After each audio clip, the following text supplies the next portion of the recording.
The dog exploded through the veterinary hospital doors the moment they opened. Not toward the exit. Not toward the barking dogs in the waiting room. Toward the nearest veterinarian standing in his path. A clipboard flew across the hallway. A technician stumbled backward into a supply cart. One receptionist locked herself inside an office and refused to come out. For 3 terrifying seconds, nobody moved. Nobody except Willow Hart, the quiet veterinary nurse in faded blue scrubs that most people barely noticed. She didn't reach for a leash. She didn't call for help. She didn't run. She simply stood there. And somehow, the retired military canine stopped. The giant German shepherd froze in the middle of the corridor. His eyes locked onto Willow. The growling stopped. The tension disappeared. And then, to everyone's shock, the dog slowly walked past every veterinarian in the building and sat down beside her, as if she was the only person there. The dog's handler, former Navy SEAL Ethan Parker, couldn't believe what he was seeing. Because Zeus trusted nobody. Not strangers. Not doctors. Not even most members of his own family. For 6 years, Zeus had served beside Ethan in places most people would never survive. He had detected explosives, tracked enemies, saved lives, and now he was calmly resting beside a nurse he had never met before. What nobody in that hallway knew was that Zeus had been carrying a secret for more than a year. A painful secret hidden inside his body. A secret that military records claimed didn't exist. And before this day was over, that secret would expose a scandal involving retired military dogs across the United States. If you've ever felt overlooked, underestimated, or ignored when you knew something wasn't right, stay with me until the end of this story. And while you're here, leave a comment telling me what city you're watching from. I'd love to see how far this story travels. Because what happened after Zeus chose Willow would trigger a federal investigation, uncover hidden documents, and change the lives of dozens of forgotten military K-9s forever. Late October settled over Bozeman, Montana beneath a ceiling of gray clouds. A cold wind swept down from the mountains, rattling bare branches and carrying the promise of an early winter. Silver Creek Animal Hospital had been open for almost 20 years. The building sat on the eastern side of town, near a stretch of highway that carried ranchers, tourists, and local families through the valley. The hospital wasn't beautiful. The brick exterior had faded under countless Montana winters, and the automatic front doors occasionally hesitated before opening. Yet people trusted the place. Sick animals arrived there frightened. Most left feeling better. On that Tuesday morning, nobody inside Silver Creek had any idea their ordinary workday was about to become something else entirely. The first person to arrive that morning had been Willow Hart. At 32 years old, Willow looked like someone most people would forget 5 minutes after meeting her. She stood about 5'7", with a slim frame strengthened by years of physical work rather than exercise routines. Her dark brown hair was usually tied into a practical ponytail that never stayed perfectly neat for long. A few loose strands always escaped and framed her face by midday. Her eyes were a muted gray-blue, calm and observant. They were the eyes of a woman who noticed details others missed. Most people remembered beautiful women. Most people remembered loud women. Few people remembered women like Willow. She preferred it that way. Willow wore the same navy blue scrubs as everyone else. By 10 in the morning, one sleeve already carried a faint stain from helping a frightened Labrador during an emergency examination. She hadn't bothered changing. She rarely bothered with things that didn't matter. The staff liked her, but few truly knew her. They knew she was reliable. They knew she worked longer hours than anyone else. They knew she almost never talked about her life before Montana. Whenever conversations drifted toward personal histories, Willow would smile politely and redirect the subject. The habit had become so natural that most people stopped asking. What nobody knew was that Willow had spent years learning how to avoid questions. Some habits followed people long after they believed they had escaped their past. At the reception desk sat Megan Doyle, a cheerful woman in her late 20s with curly red hair and freckles across her nose. Megan had a tendency to talk when nervous and talk even more when relaxed. "You're early again," Megan said while organizing appointment forms. Willow glanced at the clock. "Only 20 minutes. That's early. It's called being on time." Megan rolled her eyes. "You know nobody likes people who make the rest of us look lazy." A small smile touched Willow's lips. Megan grinned. "Victory. Getting Willow to smile always felt like winning a small battle. The morning moved normally. A golden retriever with allergies. 2 cats scheduled for vaccinations. A ranch dog with a torn paw pad. Nothing unusual. Nothing memorable. The kind of day that disappears from memory almost as soon as it ends. Then shortly before 11 o'clock, Willow heard the engines. Not one vehicle. Several. Heavy. Powerful. Purposeful. The sound carried through the front windows before the vehicles themselves appeared. Willow looked up automatically. Years of training had created instincts she never fully lost. The vehicles entered the parking lot. Black SUV. Large pickup truck. Military precision in civilian clothing. Her stomach tightened slightly. Most people wouldn't have noticed. Willow did. The reaction was immediate and involuntary. The same way a scar sometimes hurt before a storm arrived. The front door slid open. The man entered first. Tall, broad-shouldered, controlled. Everything about him communicated discipline. Ethan Parker was 40 years old, 6 feet 3 inches tall, close-cropped dark hair, strong jawline, light stubble across his face, weathered skin from years spent outdoors. A faint scar ran along the right side of his jaw toward his neck, the kind of scar that told stories without explaining them. Ethan moved with the confidence of a man accustomed to dangerous situations. Not arrogance, not aggression, confidence. There was a difference. His eyes constantly scanned the room. Doorways, people, corners, exits, habit, training, survival. He wore jeans, work boots, and a dark jacket despite the indoor heating. Everything about him suggested military service long before he ever spoke. But Ethan wasn't what captured everyone's attention. The dog did. The German shepherd that entered beside him seemed enormous. Heads turned instantly. Conversations stopped. The air changed. Zeus was 8 years old, 105 pounds. Black and gray coat. Powerful shoulders. Long muscular legs. Battle scars hidden beneath fur. His ears stood alert. His eyes moved continuously. Calculating. Assessing. Watching. Unlike ordinary dogs, Zeus didn't enter a room wondering who might pet him. He entered a room determining potential threats. Years of military service had rewritten his instincts. His gaze swept across the reception area. Receptionist. Customer. Veterinarian. Exit. Window. Door. Threat assessment. Always threat assessment. A low growl vibrated deep inside his chest. Not loud. Not dramatic. But every person nearby heard it. And every person immediately became nervous. Megan took one unconscious step backward. Zeus's head snapped toward her movement. The growl deepened. The room froze. Ethan tightened his grip slightly on the leash. Zeus. One word. Nothing more. The dog immediately stopped. Not relaxed. Not calm. But controlled. The distinction mattered. Very few people in Silver Creek understood that difference. Willow did. And that realization bothered her more than she wanted to admit. Because recognizing that difference meant remembering things she preferred not remembering. Ethan approached the reception desk. My appointment's under Parker. Megan nodded quickly. Her hands moved faster than usual. Nobody blamed her. Standing 3 feet from Zeus felt like standing 3 feet from a loaded weapon. A safe weapon.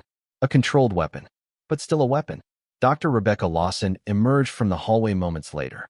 Rebecca was 54 years old, compact and energetic, with short silver blonde hair and sharp green eyes that missed very little. Years of veterinary medicine had taught her confidence, patience, and the ability to stay calm when others panicked. Most of the time, she stopped when she saw Zeus. That's quite a dog. Ethan nodded. Retired military working dog. Rebecca's eyebrows lifted slightly. What's going on with him? Progressive limp. How long?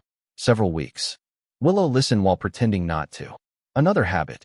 Observe without appearing to observe. Ethan continued. He's slowing down. The words sounded simple, but Willow heard something beneath them. Worry, fear, guilt. The emotions people carried when someone they loved started suffering. Zeus wasn't simply a dog. That much was obvious.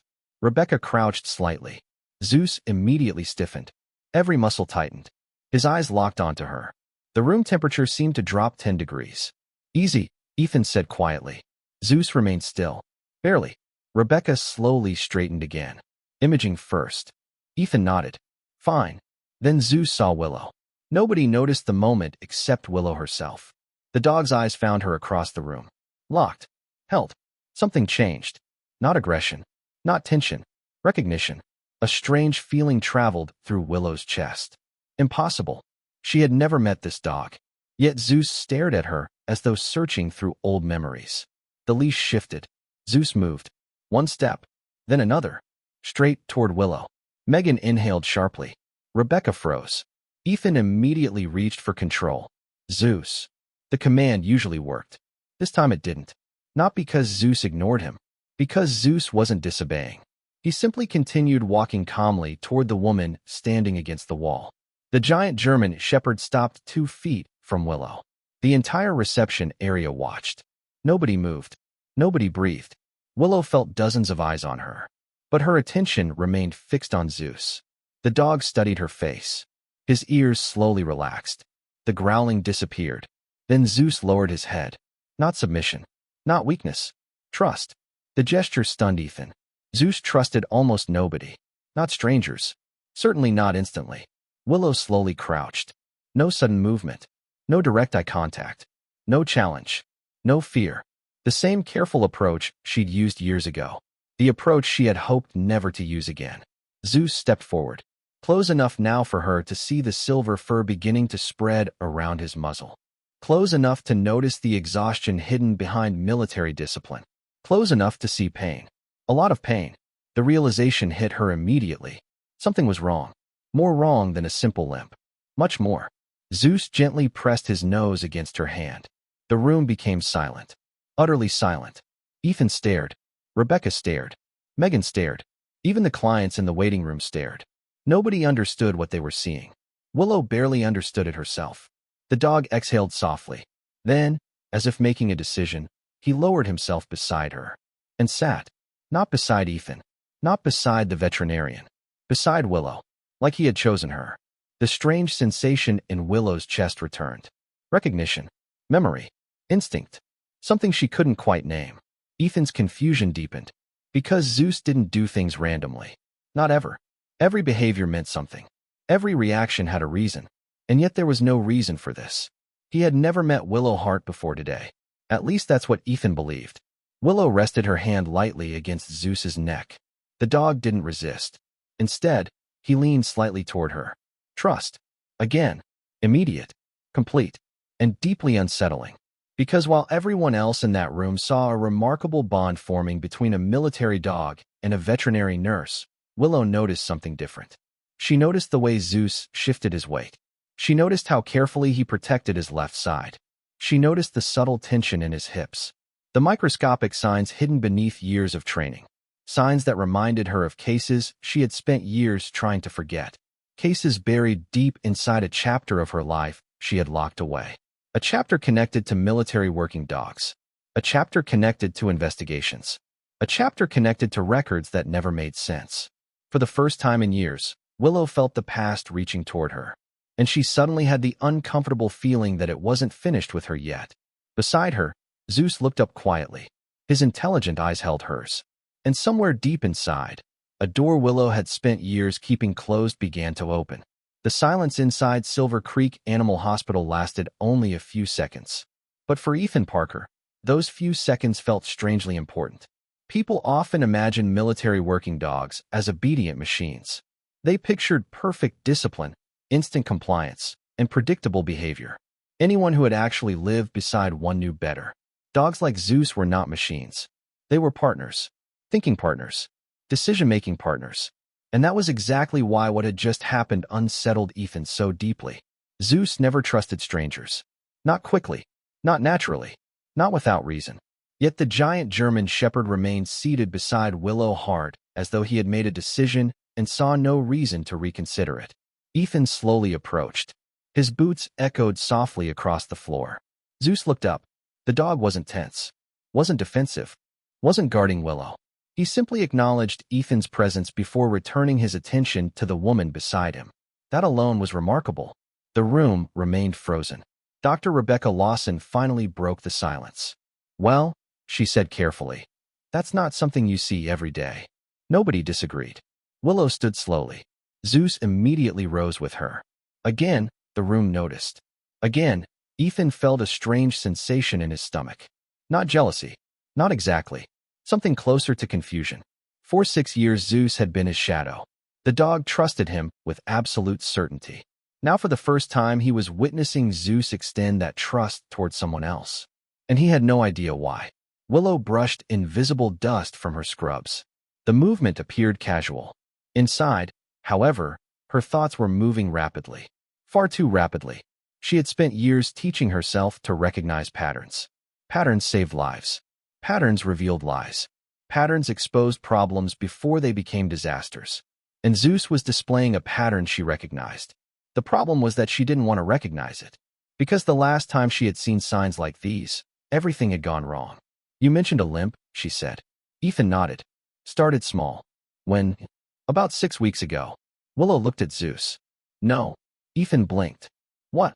The limp started 6 weeks ago. She crouched slightly. The injury didn't. The room grew quiet again. Rebecca's eyes narrowed.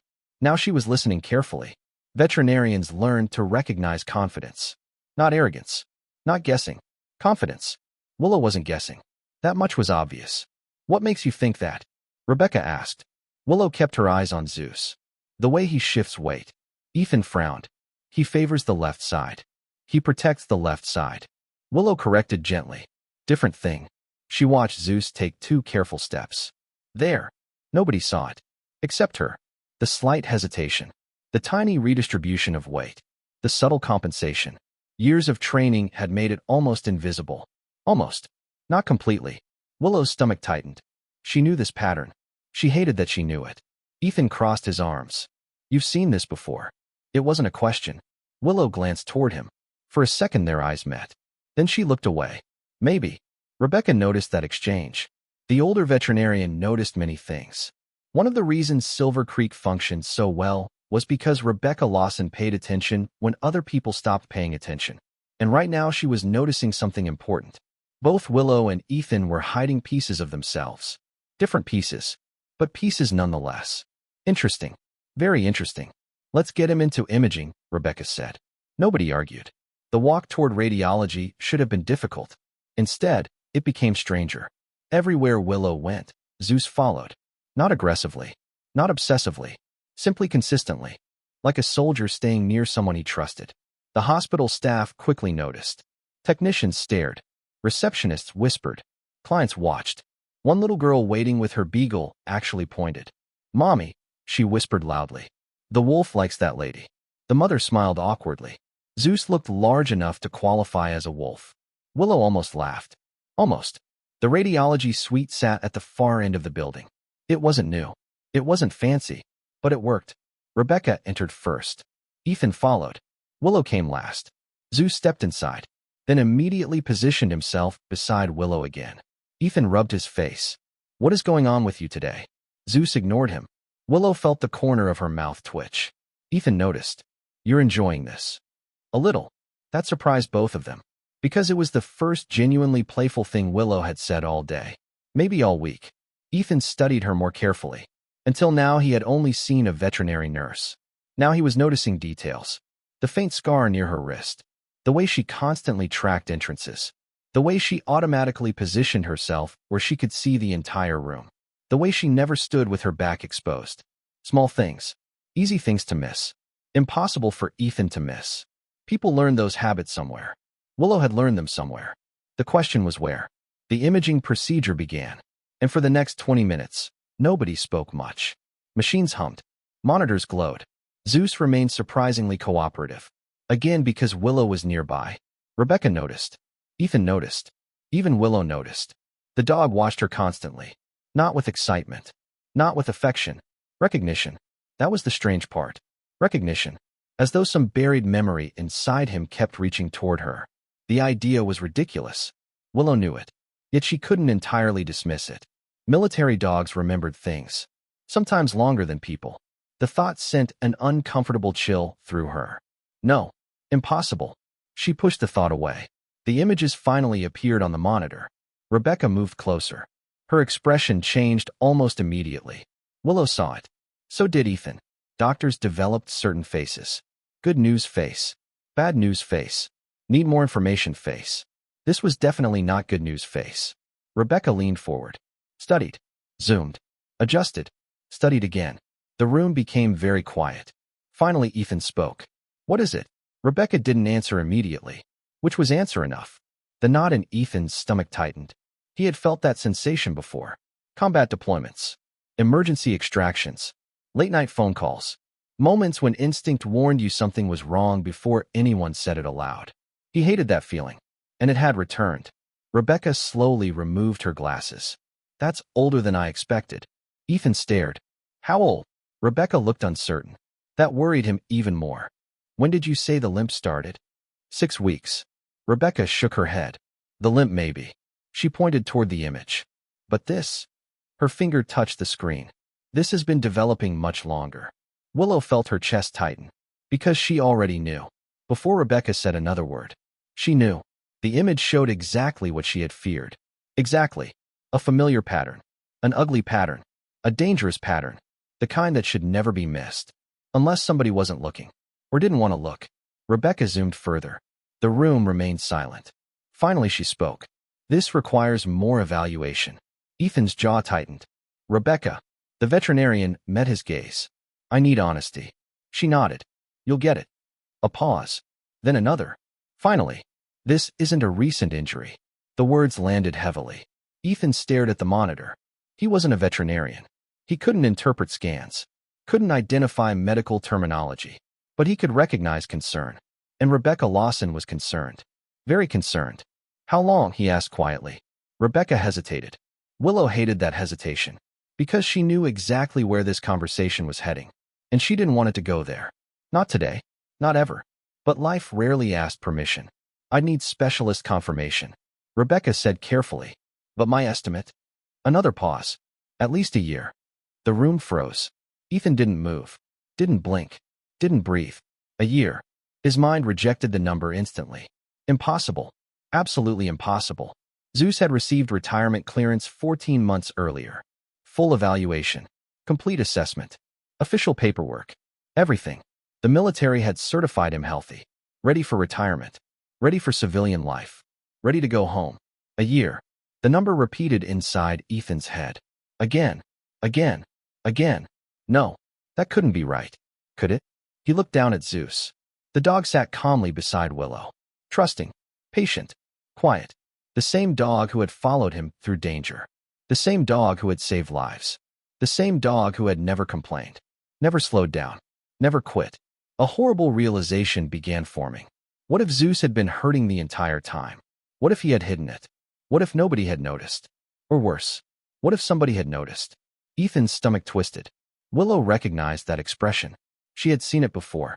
Handlers often carried guilt, even when the failure wasn't theirs. Because love made people search for mistakes. And when they couldn't find mistakes, they invented them. She knew what Ethan was thinking. Why didn't I see it? The question was already forming. She could practically hear it. And she hated it. Because she had seen good people destroy themselves with that question.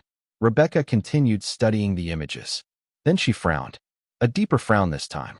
Willow noticed immediately. "What?" Rebecca pointed. "Look at this." Willow stepped closer. The image sharpened. Details emerged. And suddenly every muscle in Willow's body went rigid. Her pulse accelerated. Not from surprise. Recognition. Again. That terrible recognition. Because she had seen images like this before. Years ago. Before Montana. Before Silver Creek. Before she became Willow Hart, the quiet veterinary nurse. The room seemed smaller. The air seemed colder. A memory tried to surface. A memory she had spent years burying.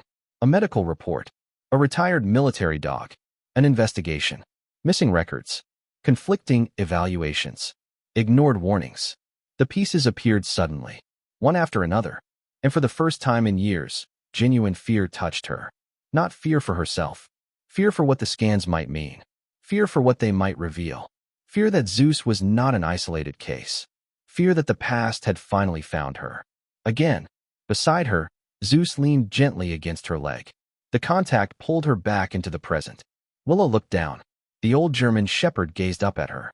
Trusting. Patient. Waiting. And deep inside, a realization settled into place. This wasn't over. It hadn't been over for years. Neither of them knew it yet.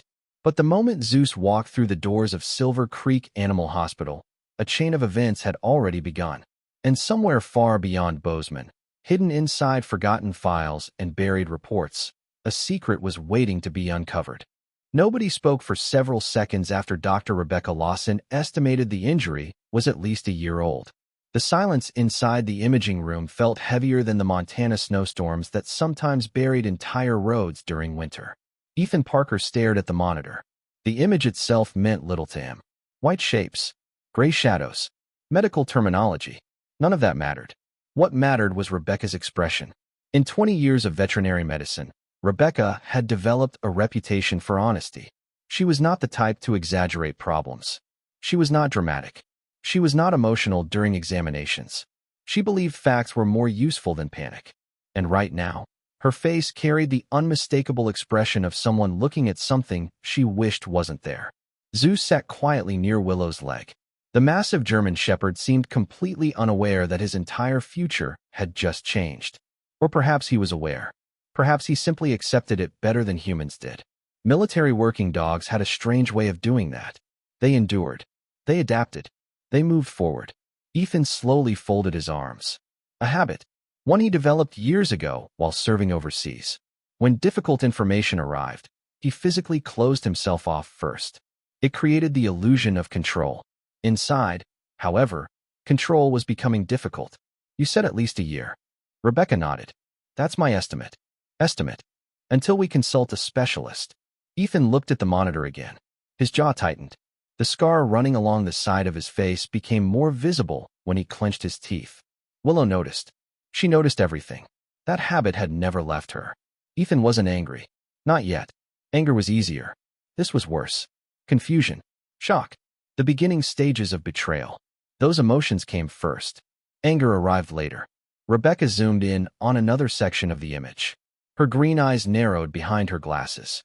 A small crease appeared between her eyebrows. Willow immediately saw it. There was something else. Something Rebecca hadn't mentioned yet. What is it? Willow asked. Rebecca glanced toward her, then back toward the image. This remodeling. She pointed at the screen. The bone didn't simply fracture. Ethan looked up. The body adapted. Nobody spoke. Rebecca continued. When a serious injury remains untreated long enough, the body tries to compensate. She traced several areas on the image. That's what happened here. The room grew quiet again. Willow felt a familiar knot forming in her stomach. Because she knew exactly what Rebecca meant. The body had adapted, which meant the injury hadn't merely existed for months. It had existed long enough for Zeus's entire skeletal system to begin changing around it. That wasn't negligence. That wasn't oversight. That wasn't someone missing a minor issue. That was something far more serious. Rebecca removed her glasses. She rarely did that during examinations. When she did, it usually meant she was choosing her next words carefully. Ethan. His eyes lifted. When Zeus retired, was imaging included in his final medical evaluation? Yes. The answer came immediately. No hesitation. No uncertainty. You're sure? I have the paperwork. Do you still have it? Ethan nodded. Every page. That answer surprised Willow. Most people didn't keep years of veterinary records. Military handlers were different. Especially handlers like Ethan Parker. Everything about him suggested meticulous organization. The type of person who stored records because records mattered. The type of person who documented everything. The type of person who survived dangerous situations by refusing to trust memory alone. Rebecca looked thoughtful. I'd like to see those documents. Ethan nodded slowly. You think somebody missed this? Rebecca didn't answer. That answer itself was an answer. Willow stared at the monitor. Her thoughts were no longer inside the room. They were moving backward. Years backward. Back toward another building. Another examination room. Another military working dog. Another file that hadn't made sense. The memory surfaced before she could stop it. Fort Liberty, North Carolina. 3 years earlier. The smell of disinfectant. Metal kennels. Government paperwork. A black Belgian Malinois named Ranger. Ranger had entered retirement processing with chronic spinal damage. Willow remembered the case vividly. The dog struggled to sit, struggled to climb, struggled to move normally. Yet somehow the final evaluation described him as medically stable. The report had bothered her for weeks, then months, then years. At the time she had filed a formal concern. Nothing happened. The report disappeared. The concern disappeared. Everyone moved on. Except Willow. Now Zeus sat beside her. And the feeling had returned. The same feeling. The same impossible discrepancy. The same ugly question. How does someone miss something this obvious? Her pulse accelerated. Because deep down she already knew the answer. People miss things all the time. But they didn't miss things like this. Not professionals. Not trained evaluators. Not specialists. Not when they were actually looking. A soft sound pulled her attention back. Zeus. The dog shifted slightly. Immediately Willow noticed it. The movement lasted less than a second. But it confirmed her suspicion. Pain. Significant pain. The kind animals learned to hide. The kind military dogs practically perfected. She crouched beside him. His ears twitched. His eyes softened immediately. Again. Instant trust. Rebecca noticed. Ethan noticed. Both men and animals revealed themselves through patterns. And Zeus's pattern remained impossible to explain. Willow gently rested a hand near his shoulder. The dog leaned subtly toward her. Not much. Just enough. Seeking stability. Seeking relief. The realization hurt more than she expected. Because she had seen that behavior before too. Animals endured pain for many reasons. Fear. Instinct. Survival. Military dogs endured pain because they had been trained to continue regardless. That training saved lives during service. Sometimes it ruined lives afterward. Ethan watched quietly. For the first time since arriving, he seemed older. Not physically. Emotionally.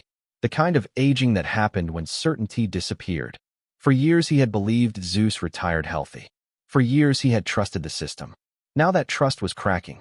And once cracks appeared, other questions followed. Had Zeus been hurting all this time? Had he ignored signs?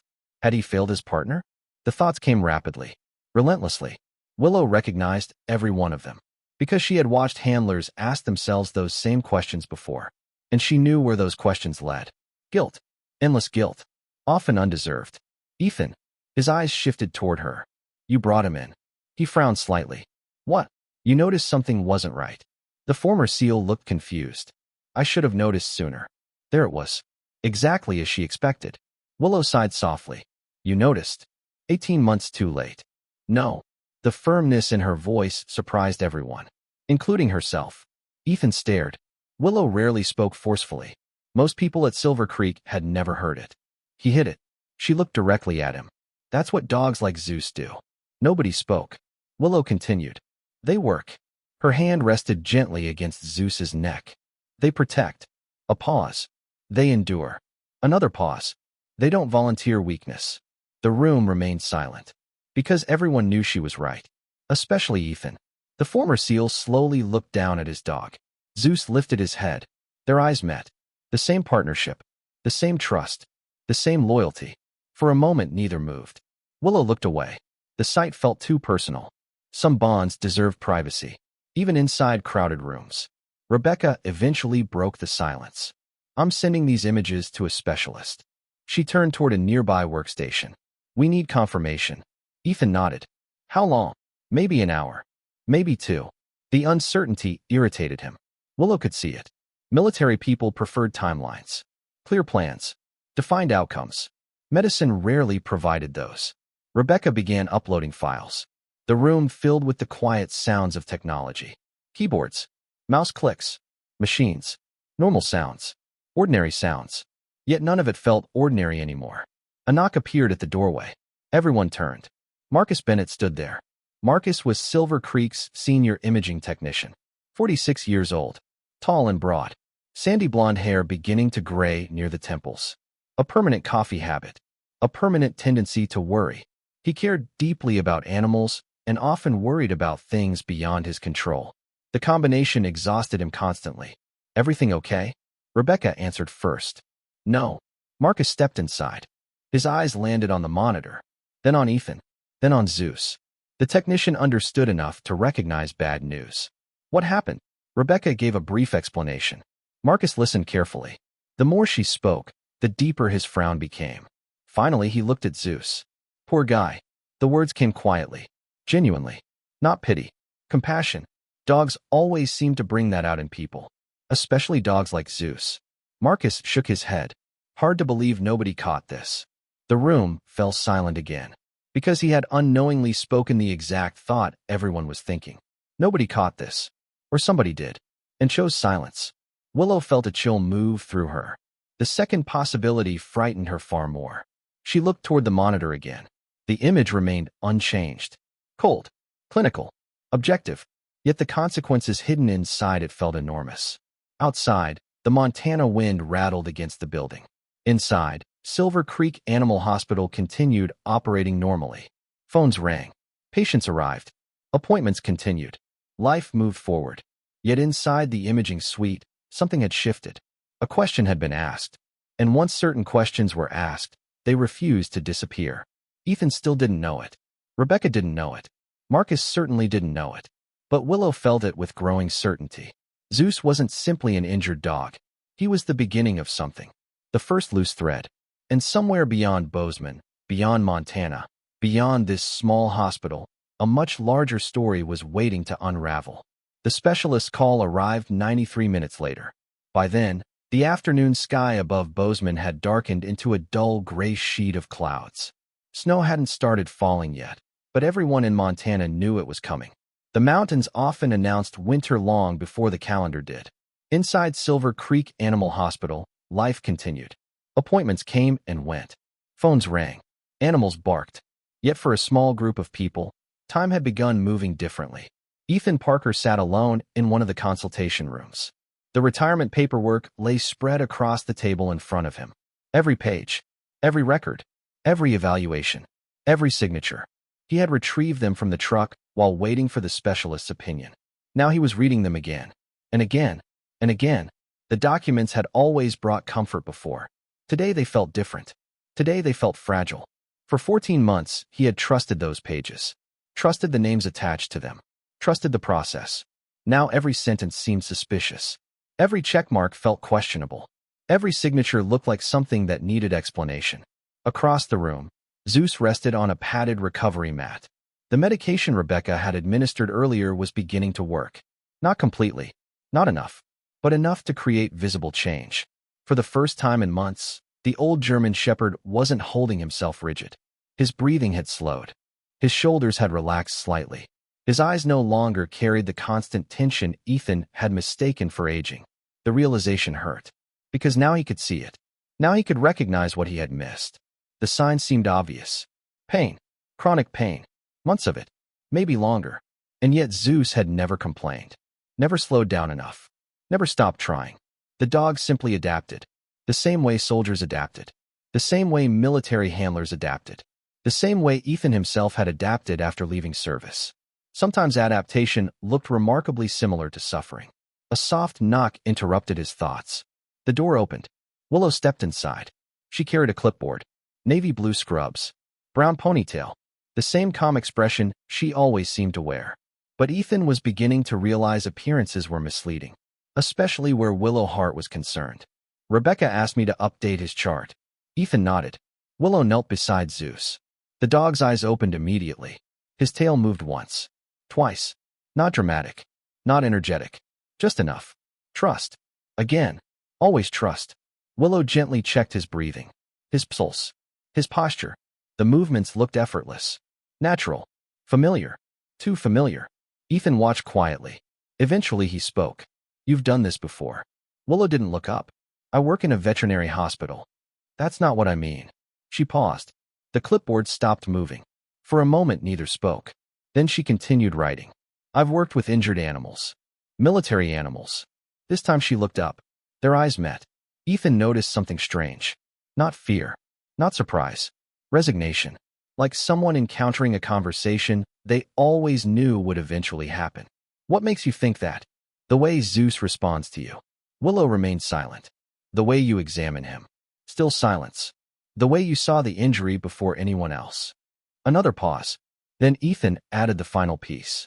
And the way you reacted when Rebecca estimated how old it was. Something shifted inside Willow's expression. Very small. Very brief. But it happened. The answer had landed. Because it was true. She looked away first. Toward Zeus. Toward the safer subject. The easier subject. Ethan leaned back slightly. Not pushing. Simply waiting. People often revealed more when silence did the work. Willow eventually sighed. You ever hear of Fort Liberty? The question surprised him. North Carolina? She nodded. I worked there. The answer arrived quietly, without drama, without explanation. Yet it felt significant, very significant. Ethan waited. Willow rarely volunteered information. When she did, interruption seemed unwise. I was part of a rehabilitation program. Her voice remained calm. Military working dogs transitioning into retirement. The words landed heavily, because suddenly everything made sense. The way Zeus trusted her, the way she noticed details, the way she understood behaviors, the way she carried herself. The puzzle pieces aligned. You never mentioned it. A faint smile touched Willow's face. Most people don't ask. Ethan almost smiled. Fair point. But that's where you've seen injuries like this before. The smile vanished. Immediately. And Ethan regretted the question before she answered. Yes. One word. Quiet. Heavy. Painful. There was history attached to that answer. History Willow clearly preferred avoiding. Before Ethan could continue, his phone vibrated. Rebecca's name appeared on the screen.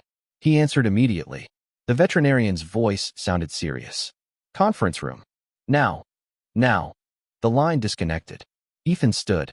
Something in Rebecca's tone erased any doubt. The specialist had called. Willow apparently reached the same conclusion, because she was already rising. Zeus lifted his head, watching, waiting. The three of them moved through the hallway together. The atmosphere inside the hospital had changed. Staff members noticed. Even if they didn't understand, people always sense tension, especially when it involved bad news. The conference room sat near the administrative offices.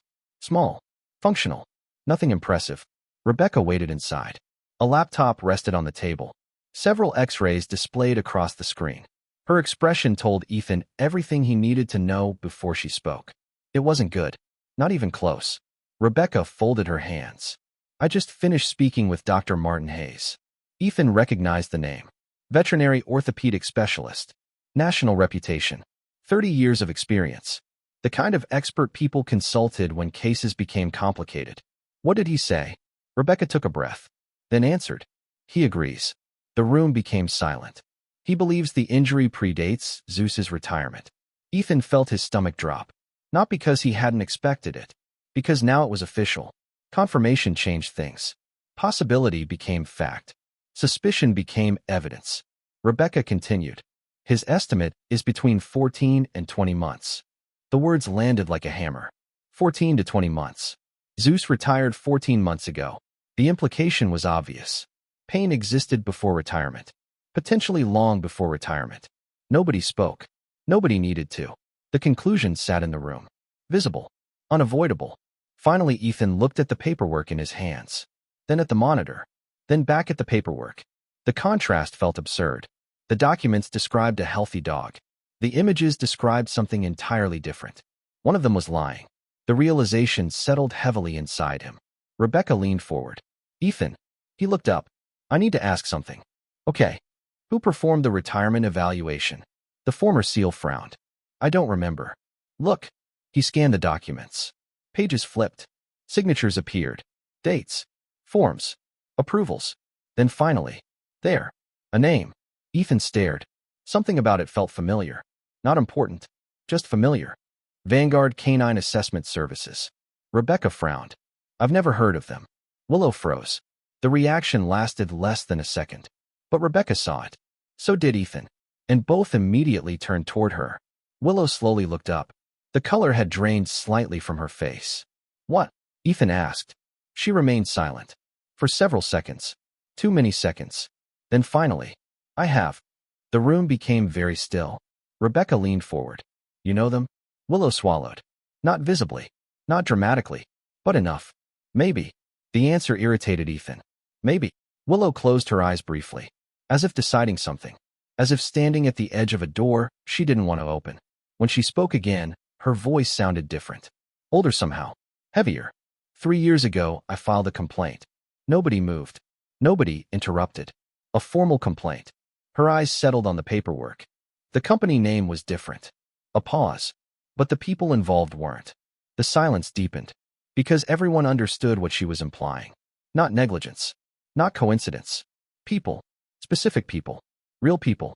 Rebecca slowly removed her glasses. You think this connects? Willow looked toward the X-rays. Then toward Zeus. The old German shepherd watched quietly from the floor, completely unaware that he had just become the center of something much larger than a medical case. I don't know. The answer was honest, and somehow more frightening because of it. I hope it doesn't. Another pause. Then, but I've hoped that before. Nobody spoke. The weight of that sentence lingered. Years. Regret. Disappointment. All hidden inside 9 simple words. Ethan looked down at Zeus. The dog slowly rested his head on his paws. Tired. Trusting. Patient. The sight tightened something inside his chest. Because Zeus had done everything asked of him.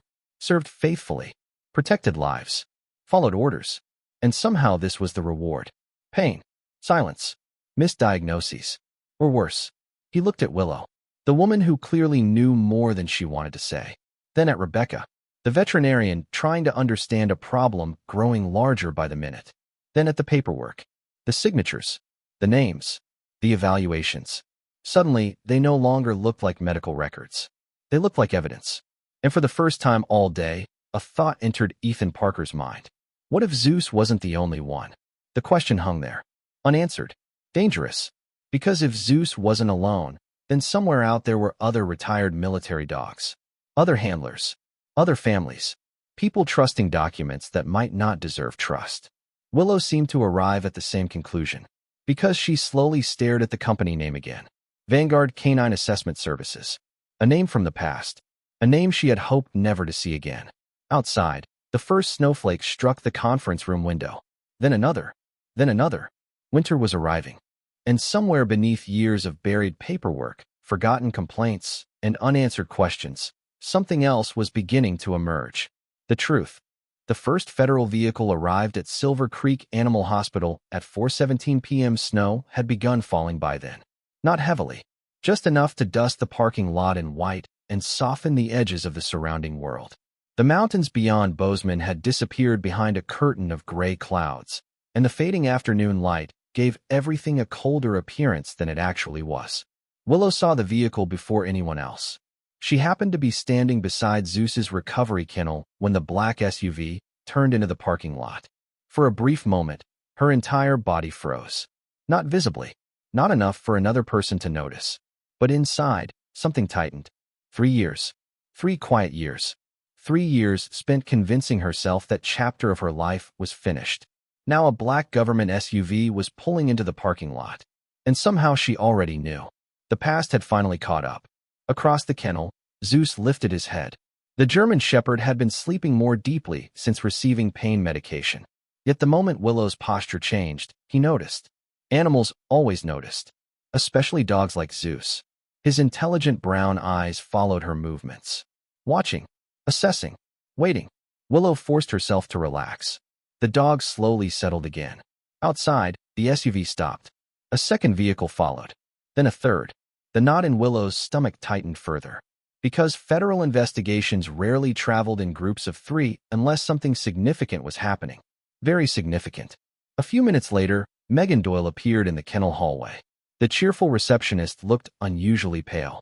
Willow. The nurse turned. Megan swallowed. There are people asking for you. That sentence alone told Willow everything she needed to know. Not asking for Rebecca. Not asking for Ethan. Not asking about Zeus. Asking for her. Ethan happened to be standing nearby. He looked up immediately. The former SEAL's instincts activated at once. People who survived dangerous careers learned to recognize unusual moments. This felt unusual. Who are they, he asked. Megan looked uncomfortable. I don't know. A pause. Federal investigators. The hallway became quiet. Even Megan seemed surprised by the words leaving her mouth. Federal investigators. At a veterinary hospital. The combination sounded ridiculous. Yet there it was. Real. Standing in the lobby. Waiting. Ethan slowly looked toward Willow. Then looked again. Because something about her expression had changed. Not panic. Not fear. Recognition. The kind of recognition that occurs when someone encounters consequences they always knew would eventually arrive. Willow. She exhaled slowly. How many? Megan blinked. What? How many investigators? 4. Willow nodded. Exactly 4. The number meant something. Something specific. Something unpleasant. Ethan noticed. His suspicion deepened. Because people didn't ask that question unless they already understood the answer mattered. I'll go talk to them. Willow's voice sounded calm. Too calm. The kind of calm that existed only after someone had spent years preparing themselves for a particular possibility. Ethan stood. I'm coming. No. The answer came instantly. Too quickly. Their eyes met. For the first time since meeting her, Ethan saw genuine tension beneath Willow's composed exterior. Not weakness. Not fear. Something older. A wound that had never healed correctly. Willow looked away first. Please. The word surprised him. Because it sounded personal. Not professional. Personal. Ethan sat back down. Not because he wanted to. Because he recognized the look in her eyes. The look of someone fighting a battle they weren't ready to explain. Willow left the kennel room. The walk toward the front lobby felt longer than it should have. Each step carried memories she had spent years suppressing. Fort Liberty. Military reports. Evaluation records. Formal complaints. Conversations that disappeared. Meetings that accomplished nothing. Promises that turned into silence. She had buried all of it. Or tried to. The lobby came into view. Four people waited near the reception desk. Willow recognized one immediately. Special Agent Claire Donovan. 3 years older than Willow. Tall. Athletic. Dark blonde hair pulled into a practical bun. Sharp blue eyes. Minimal makeup. Professional posture. Everything about Claire communicated competence. Years earlier, she had served as a military investigator before transferring into federal oversight work. She possessed a reputation for honesty. An increasingly rare reputation. Claire spotted Willow immediately. Something softened in her expression. Not much. Just enough. Willow. The nurse stopped. Claire approached slowly. The other investigators remained behind. Watching. Observing. Evaluating. Exactly as investigators always did. The man standing nearest Claire appeared around 50 years old. 6'2". Silver hair. Weathered face. Strong jawline. Former military. Obvious. His posture alone revealed that. The younger man beside him carried a tablet computer and looked like an analyst rather than an investigator. Early 30s. Thin build. Dark hair. Constantly observing details. The fourth member was a woman in her 40s with dark skin, short black hair, and the composed confidence of someone who rarely became rattled by surprises. The team looked professional. Focused. Serious. Which worried Willow even more. Claire stopped 2 feet away. We need to talk. Willow almost laughed. Not because it was funny. Because it was inevitable. I figured. Claire studied her for several seconds. Then nodded toward a nearby consultation room. Private. Willow followed. The door closed behind them. Silence settled between them. Neither woman spoke immediately. There was too much history for easy conversation. Finally Claire sighed. You disappeared. Willow smiled faintly. Montana isn't exactly hiding. You changed states. You knew where I was. Claire couldn't argue. They both knew it. The investigator had probably known Willow's address the entire time. That was how federal systems worked. Claire's expression became serious again. We found something. Willow's stomach tightened. The words were simple. The implications were not. What? Claire opened a thick folder. Paperwork filled the inside. Dozens of documents. Photographs. Records. Reports. Names. Willow immediately recognized the format. Military retirement evaluations. Her pulse accelerated. Not visibly. Years of practice prevented that. But internally, her heart had begun beating much faster. Claire placed several pages on the table. We reopened a review. The nurse stared. Why? The answer came immediately. 3 retired military working dogs died within 8 months. The room became very quiet. Claire continued. All 3 were cleared during retirement evaluations. Another document appeared. All 3 carried severe medical conditions. Another document. All 3 were evaluated by companies connected to the same contracting network. Willow felt cold. Not physically. Emotionally. Because she knew where this conversation was going. She had known from the moment she saw the SUVs. Claire slid another file across the table. Then we found your complaint. 3 years earlier. The complaint. The one nobody cared about. The one nobody investigated. The one that vanished into bureaucracy. Willow stared at it. Seeing her own name felt strange. Like reading about someone else. You kept copies. It wasn't a question. Claire already knew. Willow nodded. Everything. The investigator leaned back. For the first time, genuine relief appeared on her face. Good. Because what we found is much bigger than 3 dogs. Willow closed her eyes briefly. No. Not bigger. Please not bigger. But deep down she already knew. It was. Claire pulled out another document. Then another. Then another. The stack continued growing. The pile became thicker, larger, more disturbing. Willow stared at the pages and felt something inside her slowly unravel. Because she recognized the names. Not all of them. Enough. Dogs she remembered. Cases she remembered. Handlers she remembered. Animals she had personally examined. Animals she had personally worried about. Animals she had personally reported concerns about. The room suddenly felt smaller. How many? Her voice sounded quieter now. Claire looked at her carefully, then answered. 27. The number hit harder than Willow expected. 27. Not 3. Not 5. Not 7. 27.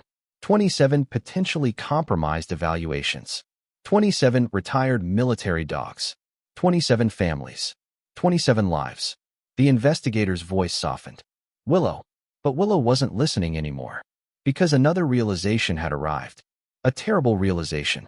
If they had found 27, then they probably hadn't found all of them. And somewhere inside Silver Creek Animal Hospital, a retired German shepherd named Zeus rested peacefully, completely unaware that his damaged hip might be connected to something far larger than anyone had imagined. Something organized. Something deliberate. Something hidden for years. And for the first time since leaving Fort Liberty, Willow began to understand that the fight she thought she had walked away from had never truly ended. It had only been waiting. Waiting for someone to finally look closely enough. Waiting for someone stubborn enough to refuse looking away. Waiting for the truth to become impossible to bury. And now, sitting across from Claire Donovan, while snow fell outside the hospital windows, Willow realized the truth had finally started pushing its way back into the light. For several seconds after Claire Donovan said the number, neither woman spoke. 27. The number sat on the table between them like something alive. 27 compromised evaluations. 27 retired military dogs. 27 families who believed official paperwork had told them the truth. Willow stared at the stack of files. Her hands remained perfectly still. Years ago, she had learned how to keep still when bad news arrived. Stillness helped. Stillness created distance. Distance created control, at least temporarily. Unfortunately, some numbers were too large for distance. 27 was one of them. Claire watched her carefully. Not as an investigator. Not entirely. There was history here. Years ago, before everything collapsed, Claire had interviewed Willow regarding one of the original complaints. At the time, Willow had still believed the system worked. Back then she had arrived carrying reports, photographs, treatment notes, and optimism. The optimism had disappeared first. Everything else followed later. How far does it go? Willow finally asked. Claire exhaled slowly. We don't know. Not the answer Willow wanted. Exactly the answer she expected. The investigator opened another folder. This one looked older. The corners showed wear. The pages inside carried the faded appearance of documents copied too many times. There's something else. Willow looked up. Claire slid a photograph across the table. The image showed a retired Belgian Malinois standing beside a middle-aged veteran. The dog looked healthy at first glance. Then Willow noticed the posture, the stance, the weight distribution. Pain. Immediately. Obvious pain. The same pattern. The same compensation. The same subtle skeletal shift. Her stomach dropped. Name. Bishop. The answer came from the doorway. Both women turned. Agent Robert Kane had entered quietly. The silver-haired investigator carried a tablet under one arm. Up close he appeared even older than Willow originally estimated. 58 perhaps. Maybe 60. His face carried deep lines earned through decades of difficult work. Former military. Former law enforcement. Maybe both. Some people developed a particular kind of weariness after spending years looking at human dishonesty. Robert Kane possessed that weariness. The photograph remained on the table. Kane continued. Retired explosives detection dog. Another photograph appeared. Another dog. Another handler. Another file. Rex. Then another. Harper. Another. Moose. The pile grew. Willow stopped counting. Because the names no longer mattered. The pattern did. The pattern looked exactly the same. Every single time. Years of pain. Retirement clearance. Rapid physical decline. Medical complications. And in some cases, death. Claire leaned forward. Do you know what's bothering me most? Willow already knew. Somebody signed off on all of them. The investigator nodded. Exactly. Because accidents created randomness. This wasn't random. The files looked organized, consistent, systematic, which meant human decisions were involved. Human choices, human signatures, human responsibility. Outside the consultation room, Silver Creek continued operating. Phones rang. Dogs barked. Doors opened and closed. The ordinary sounds felt strangely distant, like noises from another world. A world where this conversation wasn't happening. A world where retired military dogs weren't quietly suffering because somebody decided paperwork mattered more than reality. Claire opened another file. This time the photograph showed a woman. Late 60s. Silver hair. Kind eyes. Weathered skin. The sort of face people trusted immediately. This is Eleanor Matthews. Willow studied the image. The name felt vaguely familiar. Claire continued. Arizona. Another page. Adopted a retired military dog named Ranger. Willow froze. Not physically. Internally. The old memory returned immediately. Ranger. She remembered Ranger. Not perfectly. Enough. The black Belgian Malinois from Fort Liberty. The dog whose evaluation had never made sense. The dog she reported. The dog nobody listened to her about. Claire saw the recognition. You remember him. Willow nodded slowly. Spinal injury. The investigator's eyes widened slightly. You remember that? I treated him. The room grew quieter. Claire exchanged a look with Kane. Both investigators immediately understood the significance. Willow wasn't remembering files. She was remembering patients. Living animals. Specific animals. Specific injuries. Specific failures. Claire slid a final page forward. The adoption record. The outcome report. The death certificate. Willow read it. Then stopped. Read it again. The words didn't change. Ranger had been euthanized 11 months after retirement. Severe mobility deterioration. Chronic pain. Progressive neurological decline. Willow closed her eyes. Just briefly. Because suddenly she wasn't sitting in Montana anymore. She was back at Fort Liberty. 29 years old. Still believing formal complaints mattered. Still believing evidence automatically created action. Still believing somebody would care. The memory arrived in painful detail. The fluorescent lights. The smell of disinfectant. Ranger struggling to stand. The evaluation report claiming improvement. The arguments. The meetings. The silence afterward. 3 years later, the silence suddenly felt much louder. Claire spoke carefully. Eleanor spent $14,000 trying to save him. Willow opened her eyes. The investigator continued. Specialists. Another page. Surgeries. Another. Rehabilitation. Another. Everything. A pause. She never knew about the original concerns. The words hit harder than Willow expected. Because Eleanor wasn't part of the military. Wasn't part of the system. Wasn't part of the paperwork. She was simply someone who loved a dog. Someone who trusted experts. Someone who assumed people were telling the truth. Willow stared at the table. 27 files. 27 stories. 27 families. The number felt heavier now. Much heavier. Kane finally spoke. His voice was deep and measured. The voice of a man accustomed to briefing generals and investigators. Your complaint wasn't buried. Willow looked up. What? It was blocked. The room became still. Claire didn't appear surprised. Apparently, she already knew. Willow felt her pulse quicken. Kane set the tablet on the table. Several documents appeared. Emails. Internal correspondence. Administrative notes. Names. Dates. Approvals. The kind of records people assumed nobody would ever read again. 2 months ago, Kane said, we received authorization to examine archived contracting records. Another document appeared. We found references to your complaint. Another. And references to instructions regarding your complaint. Willow stared. The investigator's expression hardened. Not angry. Disappointed. There was a difference. Somebody made sure it went nowhere. Silence. Nobody moved. Nobody spoke. Because that possibility felt worse than negligence. Negligence implied incompetence. This implied intent. Willow stared at the documents. The years suddenly rearranged themselves inside her mind. All those unanswered emails. All those missing meetings. All those conversations that never happened. Not random. Not administrative delays. Not bureaucracy. Deliberate. The realization made her feel oddly calm. Not because it helped. Because it explained things. Human beings could endure almost anything except confusion. Confusion consumed people. Truth hurt. But at least truth had shape. Claire watched her carefully. You okay? Willow almost laughed. It was such a normal question, such a human question, asked in the middle of something completely abnormal. No. The honesty surprised everyone, including Willow. Claire nodded. Fair enough. No further explanation required. The consultation room door opened again. This time Ethan entered. He carried a leash. Zeus walked beside him. The German shepherd immediately searched the room. His eyes found Willow, then settled. Again.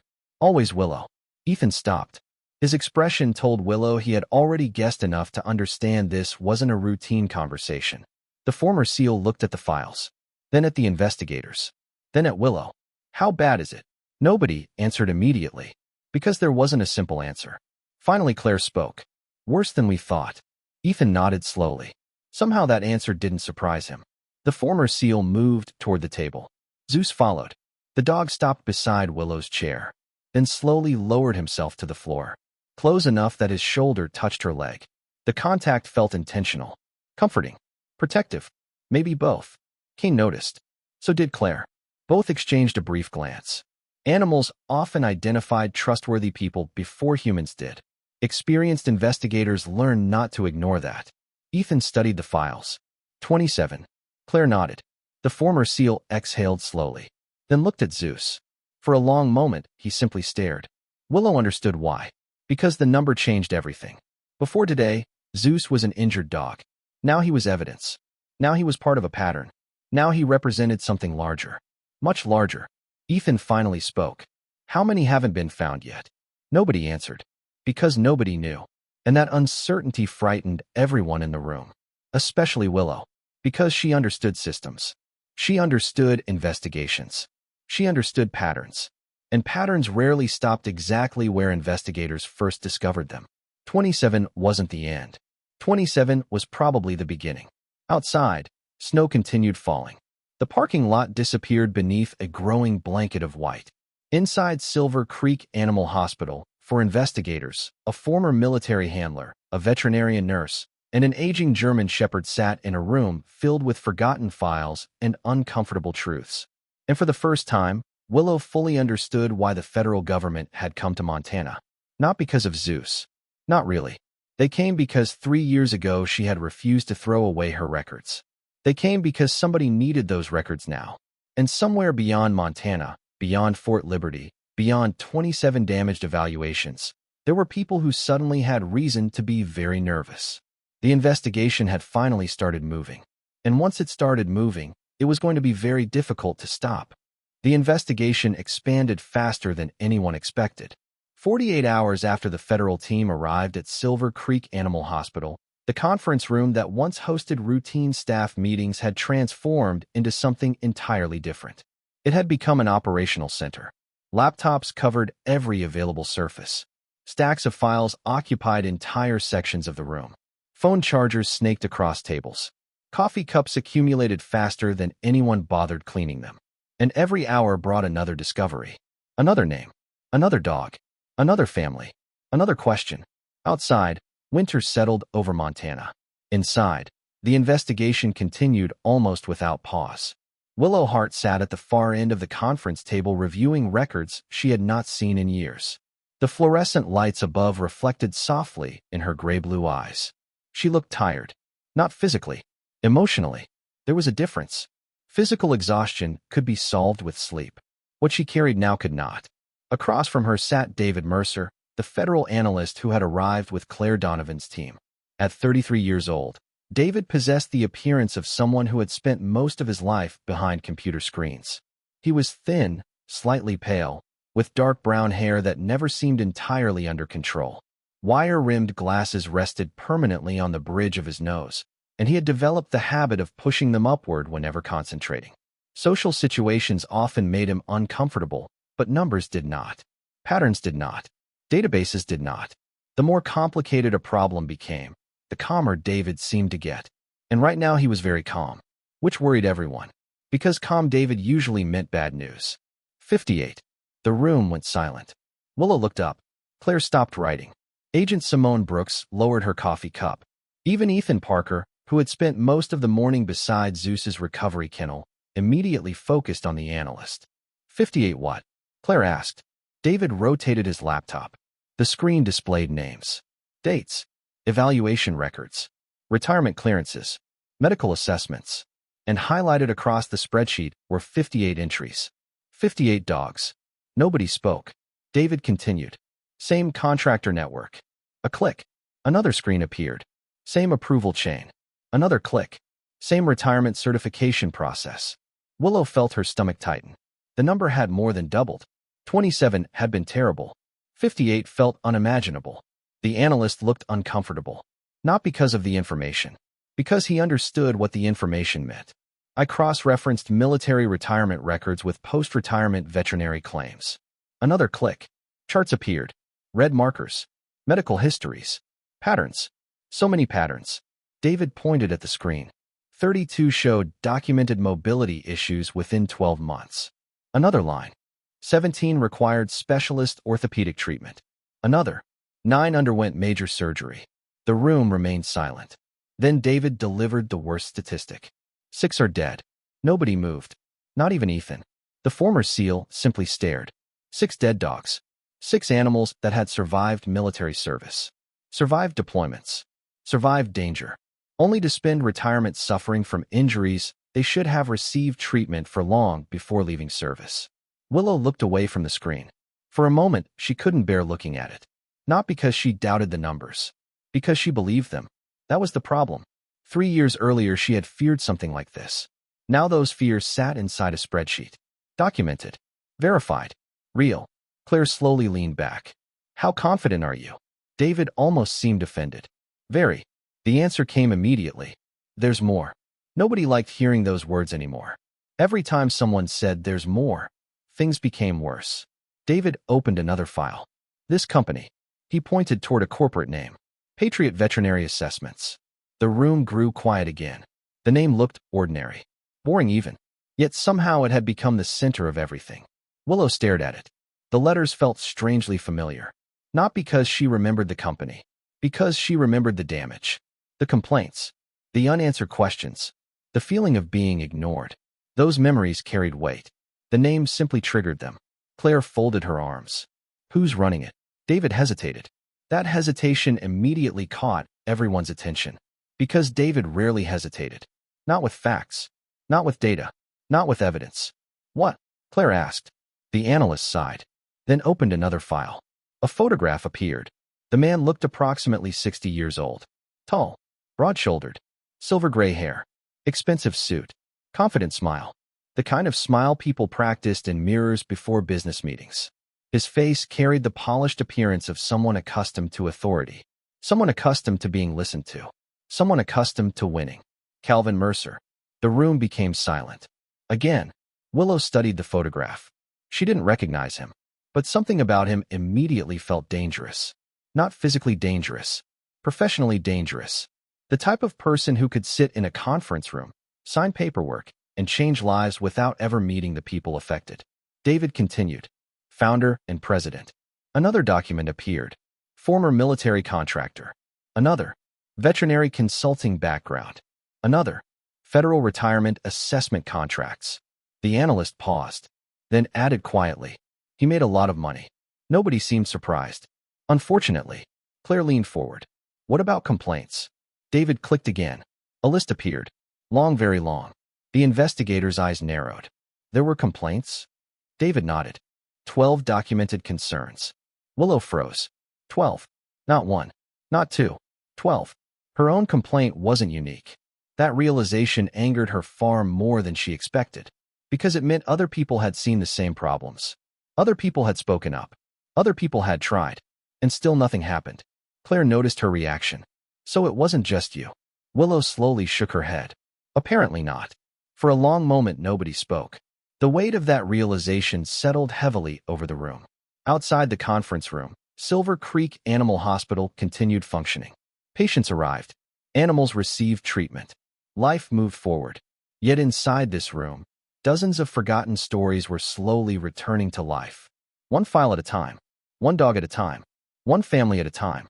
A knock interrupted the discussion. Rebecca Lawson stepped inside. The veterinarian looked exhausted. The past 2 days had forced her to divide time between running a hospital and cooperating with a federal investigation. Neither responsibility had become smaller. Update on Zeus. Every head turned. Rebecca smiled faintly. That alone was encouraging. Pain management is helping. Ethan visibly relaxed. Only slightly, but enough. Rebecca continued. He's sleeping better. The veterinarian looked toward the former SEAL. For the first time in a long time. Ethan glanced toward the hallway, toward the kennel area, toward Zeus. The expression on his face softened. Just briefly, Willow noticed. Because despite everything happening, Zeus remained the reason Ethan stayed. The investigation mattered. The truth mattered. But Zeus came first. Always. Rebecca looked at the files covering the conference table. The smile vanished. What did I miss? Claire exchanged a glance with David. The analyst answered. 58 dogs. Rebecca sat down immediately. The number required sitting. A few moments later, another file appeared on the screen. This one felt different. Because it wasn't about statistics. It wasn't about trends. It wasn't about spreadsheets. It was personal. A photograph showed a retired Marine named Thomas Gallagher. 68 years old. Lean build. White beard. Deep wrinkles earned from decades outdoors. Kind eyes. The sort of man who looked trustworthy before speaking a single word. Beside him stood a retired military dog named Duke. A chocolate-colored Labrador. 10 years old. Friendly face. Gentle posture. The picture had been taken 2 years earlier. Before the pain. Before the surgeries. Before the decline.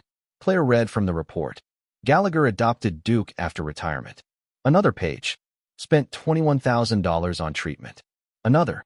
Multiple surgeries. Another. Progressive mobility collapse. The room grew quiet. Again. The story felt familiar now. Too familiar. Different names. Different dog. Same outcome.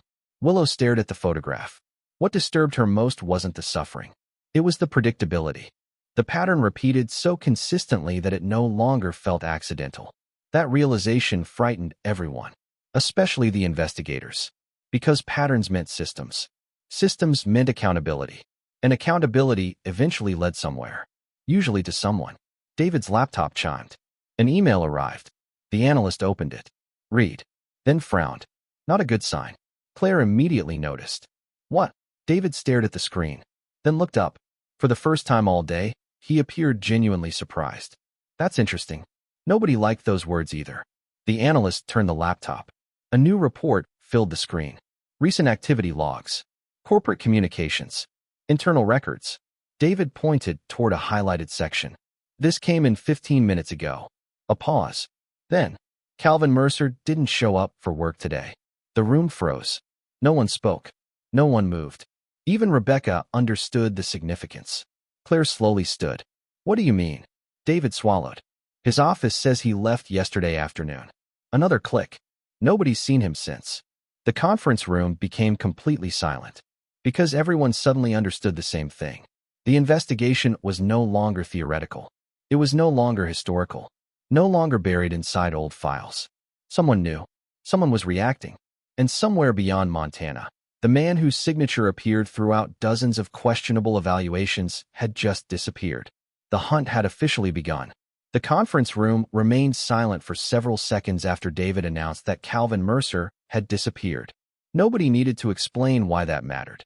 Innocent people rarely vanished the moment investigators started asking questions, especially people whose names appeared on dozens of questionable records.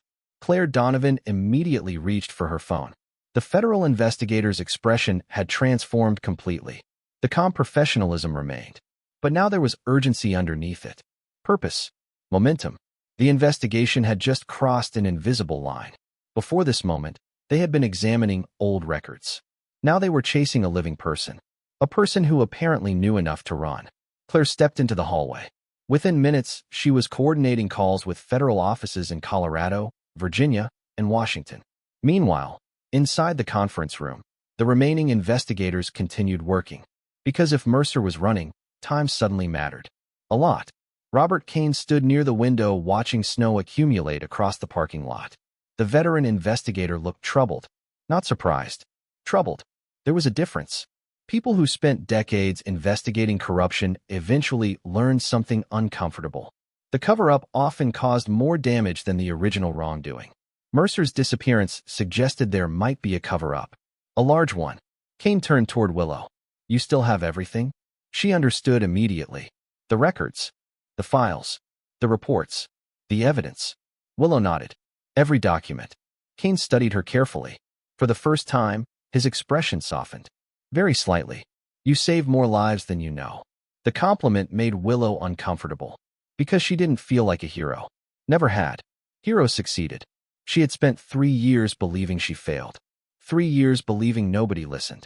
3 years believing the truth had disappeared into a filing cabinet somewhere. Now investigators were telling her the opposite. It felt strange. Across the room, Ethan Parker sat beside Zeus. The old German shepherd rested his head against Ethan's leg. The pain medication continued helping.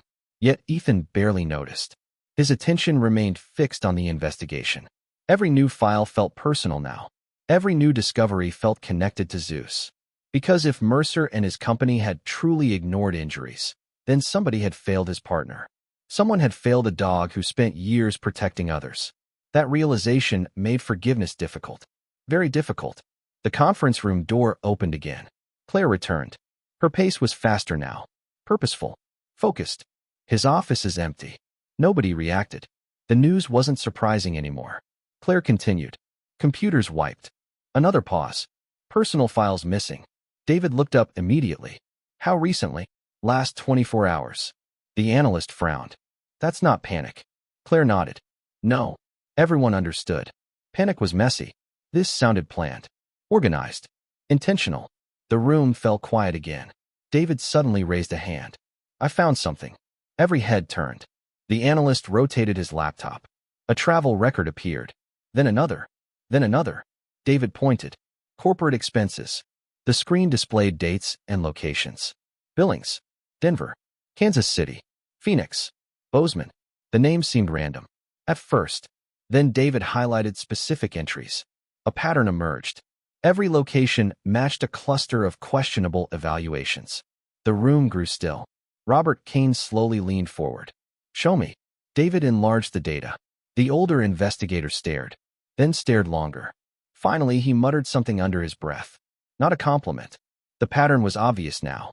Mercer hadn't simply supervised evaluations. He personally visited many of the regions where suspicious records originated. That changed things. Significantly. It suggested involvement. Direct involvement. Willow felt a chill. Because the deeper the investigation went, the less accidental everything appeared. Mistakes happened. Patterns happen less often. The conference room phone suddenly rang. Everyone jumped slightly. The timing felt unnatural. Almost eerie. Claire answered. Listened. Said nothing. Then slowly looked toward Willow. The room became silent. When Claire finally hung up, nobody spoke. They didn't need to. Her expression said enough. What happened? Ethan asked. Claire looked at Willow. He wants to talk. The words landed heavily. Willow's stomach tightened. Who? The investigator answered immediately. Calvin Mercer. The room froze. Nobody expected that. Not after he disappeared. Not after the wiped computers. Not after the missing files. Yet somehow the man had called. And apparently he wasn't asking for lawyers. Wasn't asking for investigators. Wasn't asking for federal officials. He wanted Willow. Only Willow. The realization disturbed everyone. Especially Willow. Because she had never met Calvin Mercer. At least not directly. Not that she knew of. Claire folded her arms.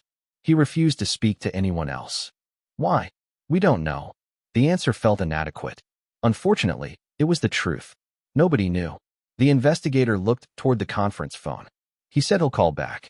Willow stared at the table. Memories surfaced unexpectedly. Fort Liberty. Complaints. Reports. Missing paperwork. Ignored warnings. Had Mercer known about her all along? The possibility made her uncomfortable. Very uncomfortable. 20 minutes later, the call came. The room was ready this time. Claire. Kane. David. Simone. Rebecca. Ethan. Everyone waited. The phone rang once. Twice. 3 times. Claire pressed speaker. This is Special Agent Donovan. A man's voice answered. Smooth. Controlled. Confident. The voice of someone accustomed to negotiations. Accustomed to influence. Accustomed to winning. Put Willow on. Nobody spoke. The room felt smaller. Claire exchanged a glance with Kane. Then nodded. Willow leaned forward. This is Willow. Several seconds passed. The silence itself felt deliberate. Then the voice returned. You've caused quite a mess. Willow remained calm. Years earlier that sentence might have upset her. Not anymore. I reported what I saw. A faint chuckle emerged through the speaker. Not a pleasant sound. Still stubborn. The words sent a strange feeling through Willow. Because they implied familiarity. Too much familiarity. You know who I am. It wasn't a question. Mercer laughed softly. Of course I do. The room became very still. Everyone listened. Every word mattered now. Every second mattered. Mercer continued. 3 years ago you should have let it go. Willow glanced toward Claire. The investigator subtly nodded. Keep talking. Keep him talking. Willow understood immediately. They were tracing the call. Buying time. Gathering information. She leaned back. What happened to the complaints? Mercer laughed again. The sound carried arrogance. The confidence of a man who believed consequences only happened to other people. You really want to know? Yes. Another pause. Then, nobody wanted those complaints. The room remained silent. Mercer continued speaking. Perhaps because he wanted to. Perhaps because he enjoyed hearing himself. People like that often did. Do you know how much money was involved? Nobody answered. The man didn't seem to care. He continued anyway. Millions. A pause. Lots of people benefited. Willow kept her voice steady. Dogs suffered. Silence. Then another laugh. A colder one. That's a very emotional way to describe it. Ethan's jaw tightened instantly. Willow noticed. So did Claire. Mercer continued talking. And that was exactly what the investigators wanted. More time. More location data. More opportunities. The conversation stretched. Minute after minute. Mercer talked about contracts. About bureaucracy. About responsibility. About how nobody could prove anything. Yet the longer he spoke, the more revealing he became. Arrogance was doing what investigators could not. Arrogance was making him careless. Finally, Claire's phone vibrated. A message. Location update. The investigator read it. Then slowly looked toward Kane. The older agent nodded. They had it. Willow understood immediately.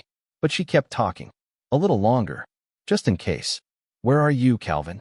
The question slipped out naturally. Mercer laughed. You really think I'd tell you that? No. Of course not. But he didn't need to. The investigators already knew. Billings.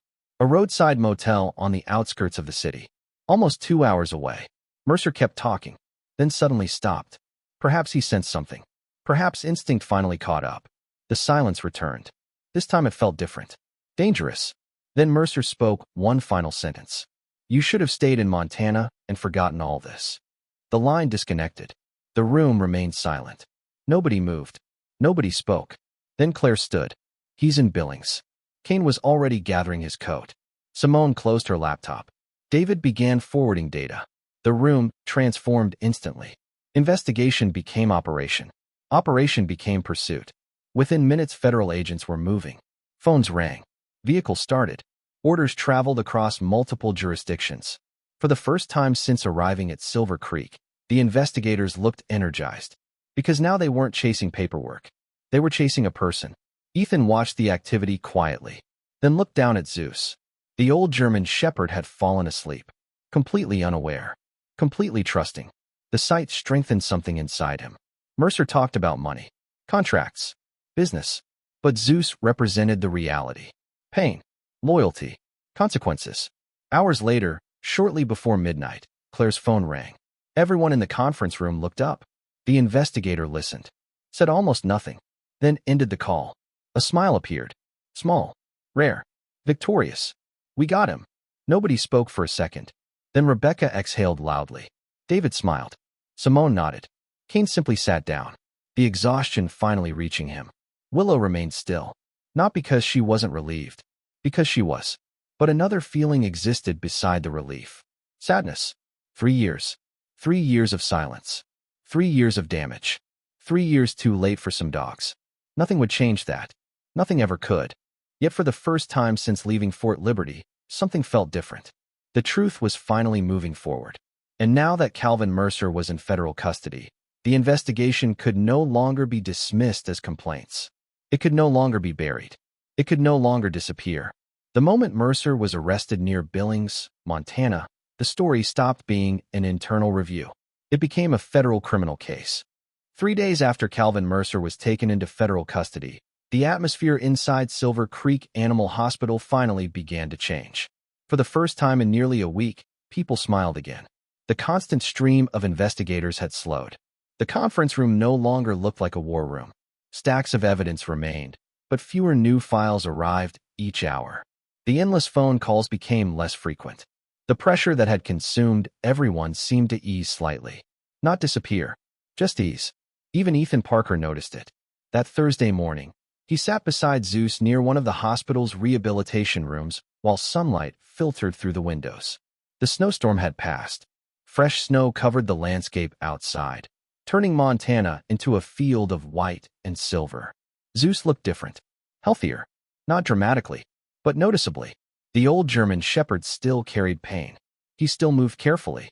Yet there was a new energy in him. A small spark returning. His eyes appeared brighter. His posture less rigid. His breathing more relaxed. The medications and physical therapy were helping. For the first time in many months, Ethan felt something he had almost forgotten. Hope. The feeling surprised him. Military service had taught him caution. Hope often arrived before disappointment. Yet every morning Zeus looked a little stronger. Every day the dog seemed more comfortable. And every improvement carried an uncomfortable realization. Just how much suffering Zeus had hidden. Ethan sat quietly while the German shepherd rested beside him. The dog lifted his head, looked toward the hallway, then immediately stood. Ethan smiled. She's coming. Seconds later Willow appeared. The dog was already moving toward her. As usual, the sight no longer surprised anyone. Silver Creek employees had become accustomed to the strange bond. Some joked that Zeus had unofficially adopted Willow. Others joked that Willow had accidentally stolen Ethan's dog. Neither explanation felt entirely wrong. Willow crouched beside Zeus. The German shepherd immediately leaned into her hand. Trust. Always trust. The gesture remained impossible to explain, and yet it felt completely natural now. Willow smiled softly. A genuine smile. Rare. The kind that transformed her entire face. For a moment she looked younger. Lighter. Less burdened by old memories. Ethan noticed. He found himself wishing she smiled more often. The thought surprised him. Before he could examine it further, his phone vibrated. A text message. Claire Donovan. The message contained only 3 words. Need you here. Immediately, Ethan's stomach tightened. Hope disappeared. Just like that. Because nobody sent messages like that when things were going well. 20 minutes later, Ethan entered the Federal Command Center established inside a temporary office building near downtown Bozeman. The atmosphere felt different. Again, wrong. Investigators moved quickly. Conversations stopped when he entered. People avoided eye contact. Never a good sign. Claire stood near a conference table. Robert came beside her. Neither looked happy. Willow sat at the far end of the room. Her face revealed nothing, which worried Ethan more than panic would have. What's happening? Nobody answered immediately. Claire finally exhaled. We found something. The sentence had become a curse. Every major problem in the investigation began with those words. Ethan looked toward Willow, then back toward Claire. What kind of something? Kane slid a file across the table. Ethan opened it. The first page contained a military working dog evaluation. Standard format. Standard layout. Nothing unusual. Then he noticed the name. Willow Hart. The room felt colder. Ethan looked up. Nobody spoke. He looked down again. The document listed Willow as a medical handler attached to a retirement assessment completed 3 years earlier. A specific dog. A specific evaluation. A specific recommendation. Everything appeared official. Everything appeared authentic. Everything appeared devastating. What is this? Claire answered quietly. That's what we're trying to determine. Ethan looked toward Willow. She remained perfectly still. Too still. Like someone standing in the path of an avalanche. I've never seen that dog. The statement came immediately. Without hesitation. Without uncertainty. Willow pointed toward the file. I never worked that case. Nobody questioned her sincerity. Not Claire. Not Kane. Not Ethan. The problem wasn't belief. The problem was evidence. Because the document existed. And documents mattered. Especially federal documents. Kane folded his arms. The veteran investigator looked exhausted. In recent days, he had slept very little. His eyes carried the heavy appearance of a man running on determination rather than rest. We checked personnel assignments. A pause. Your name appears multiple times. Willow stared at the table. Not because she was hiding, Because she was thinking. Hard. Very hard. Something wasn't making sense. The details felt wrong. Not slightly wrong. Fundamentally wrong. And Willow had spent enough years around records to recognize inconsistencies. What date? Kane slid another page forward. Willow examined it. Then frowned. Immediately, the reaction caught everyone's attention. What? Claire asked. Willow pointed. That date. Another pause. Then, I wasn't there. The room fell silent. Claire blinked. What do you mean? Willow looked up. I wasn't assigned to Fort Liberty that week. The investigators exchanged glances. Nobody had considered that possibility. Kane immediately opened a laptop. Personnel records appeared. Transfer logs. Schedules. Assignment histories. Several minutes passed. Nobody spoke. Then Kane stopped. Completely. The older investigator slowly leaned back. His expression darkened. What? Claire asked. Kane turned the screen. There it was. Assignment records. Official records. Verified records. Willow was right. During the week listed in the evaluation, she had been attending a military veterinary conference in Texas. Hundreds of miles away. The room became very quiet. Because suddenly the situation changed. Dramatically. This wasn't a misunderstanding. This wasn't bad memory. Something else was happening. Something much worse. Claire immediately sat straighter. Run the metadata. Everyone turned toward David Mercer. The analyst was already moving. His fingers flew across the keyboard. Multiple screens illuminated. Data logs. Archives. Timestamps. Modification histories. Digital signatures. David became almost frightening when working. The shy analyst disappeared. A different version emerged. Focused. Precise. Relentless. 30 minutes later, he stopped typing. Nobody liked the expression on his face. What did you find? David looked up. For once, even he seemed disturbed. The file isn't original. Silence. Then, what? David enlarged a screen. Several lines of code appeared. Modification records. Digital markers. Administrative access logs. The analyst pointed carefully. This evaluation was edited. Nobody moved. Nobody spoke. The room waited. David continued. Recently. The word landed heavily. How recently? David swallowed. Then answered. 5 days before the investigation started. The room froze. Every single person present understood the significance immediately. 5 days. Not 5 years. Not 3 years. 5 days. Someone had altered the file just before federal investigators reopened the case. Someone inserted Willow's name. Deliberately. Purposefully. The implications felt enormous. Because there was only one reason to do something like that. To create a scapegoat. To create blame. To create doubt. Claire slowly stood. The movement carried anger. Not explosive anger. Controlled anger. The dangerous kind. Someone wanted Willow connected. Nobody disagreed.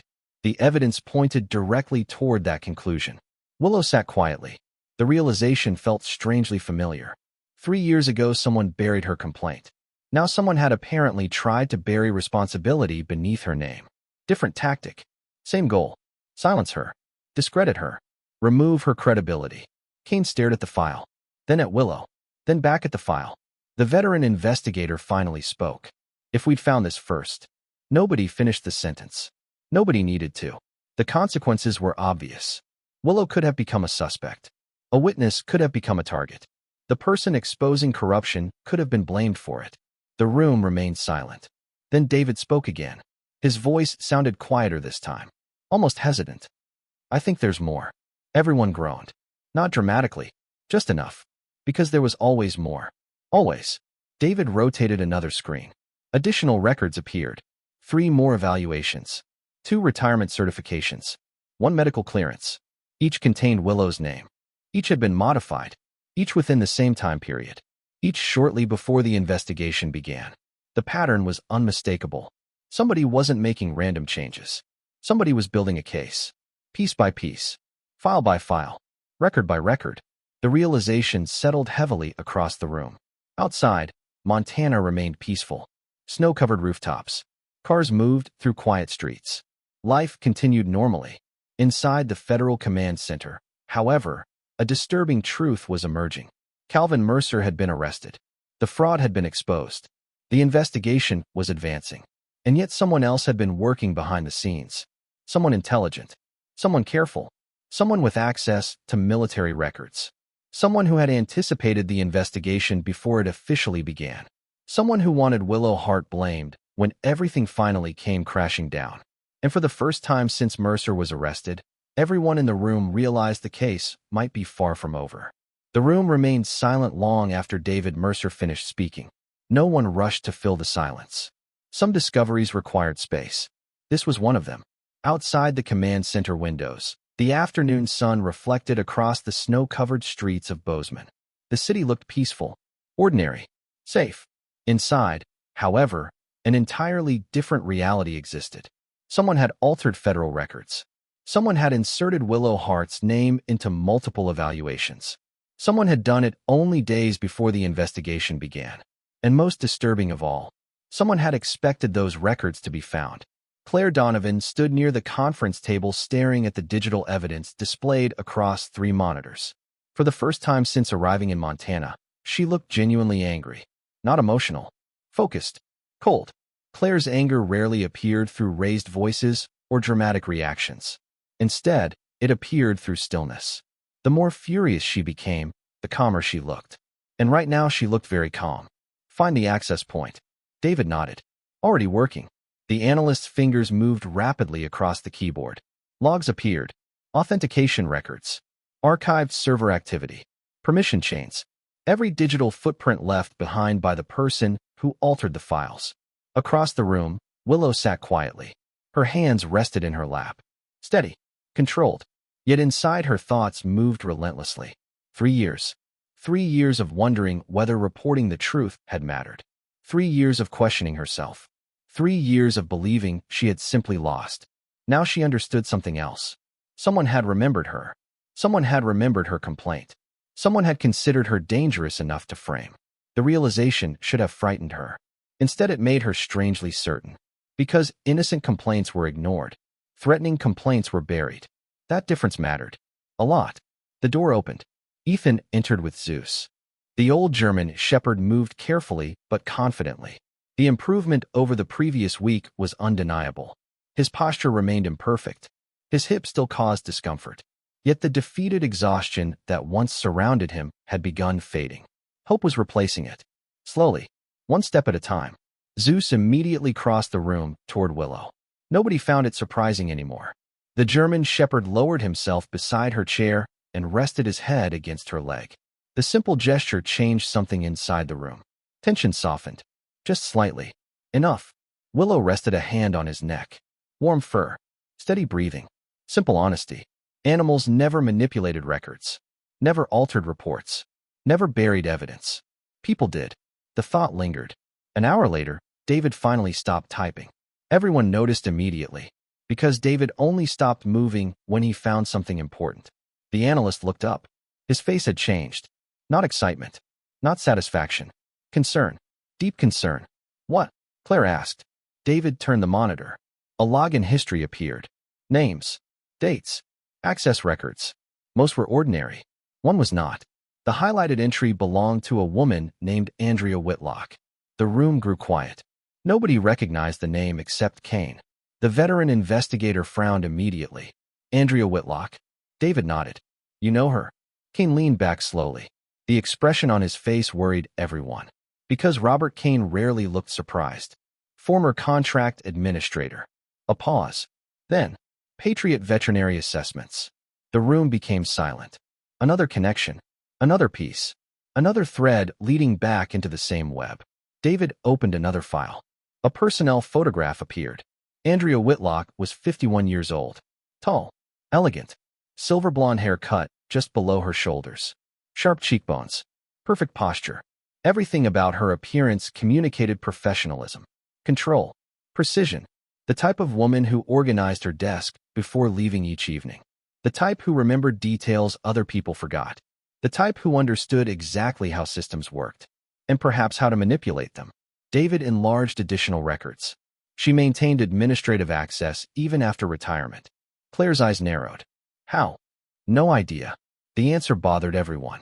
Retired employees weren't supposed to possess active credentials, especially credentials capable of modifying federal records. Yet somehow Andrea Whitlock did. Kane folded his arms. This wasn't Mercer. Nobody disagreed. The conclusion felt unavoidable. Mercer may have benefited from the fraud. Mercer may have supervised it. But someone else had altered Willow's records. Someone else had tried creating a scapegoat. Someone still operating after Mercer's arrest. That changed everything. Claire immediately reached for her phone. "Get me Denver." The next few hours moved quickly. Investigators coordinated across multiple states. Subpoenas expanded. Digital warrants multiplied. Old records resurfaced. And piece by piece, the truth became clearer. By evening, another discovery arrived. This one came from Willow. Unexpectedly. She hadn't planned to help. At least not in this way. The memory simply appeared, triggered by a date, a signature, a familiar formatting style. And suddenly she remembered. Wait. The room turned toward her. Willow stood, crossed toward a storage cabinet, then opened a cardboard box she had brought from home 2 days earlier. The box contained journals, dozens of them, notebooks, handwritten logs, personal records, observations, years of observations. The habit started during her military service. While other people trusted databases, Willow trusted paper. Paper couldn't be remotely edited. Paper couldn't be hacked. Paper remained exactly what it was. The journals represented nearly a decade of work. Every unusual case, every concern, every discrepancy, everything. Claire watched curiously. "What are you looking for?" Willow flipped pages rapidly, month after month, year after year. Then she stopped. Found it. The room gathered around. A single handwritten entry. 3 years old. Neat handwriting. Specific details. A meeting. A complaint review session. A list of attendees. Willow pointed toward one name. Andrea Whitlock. Silence filled the room.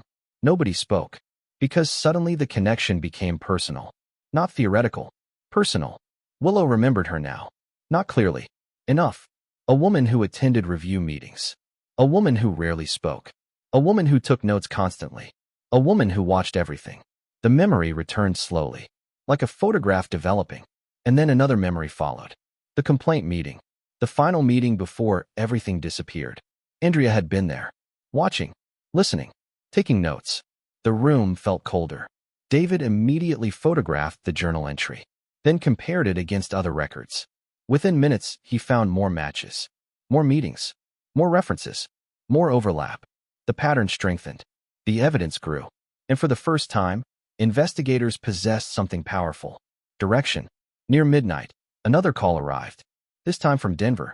Claire listened carefully, then smiled. A real smile. Rare. Brief. Important. "We found her." Everyone looked up. Andrea Whitlock. Located. Interview pending. The room relaxed slightly. Not much. Enough. For the first time all day, momentum felt positive. The investigation was moving forward again. Yet the biggest moment came the following morning. Not from investigators.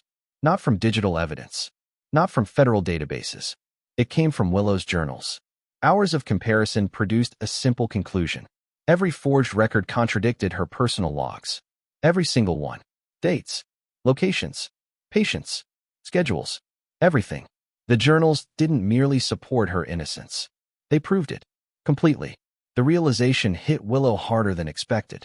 For years, she wondered whether keeping those notebooks mattered. Friends called it obsessive. Co-workers called it unnecessary. Some considered it a strange habit. Now those notebooks had done something remarkable. They had defeated a lie. Claire carefully closed the final journal. "You saved yourself." Willow shook her head. "No." Her eyes moved toward Zeus. The old German shepherd lay sleeping nearby. Peaceful. Safe. Healing. The sight softened her expression. "He did." Nobody understood at first. Then they did. Without Zeus, none of this happened. Without his injury, nobody looked deeper. Without his suffering, Mercer remained untouched. Without his case, the forged records remained hidden. Without him, the truth stayed buried. Ethan looked toward his partner. Emotion tightened his throat unexpectedly. Because it was true. For years Zeus had protected people. Protected soldiers. Protected civilians. Protected teammates. Even in retirement, he had done it again. Just differently. The investigation continued expanding over the following weeks. Arrests followed. Contract managers, record administrators, consultants. Several individuals accepted plea agreements.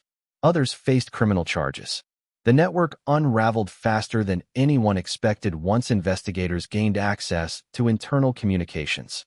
The truth, once exposed, proved difficult to contain. Months later, Zeus underwent corrective treatment. Recovery would take time, perhaps a long time.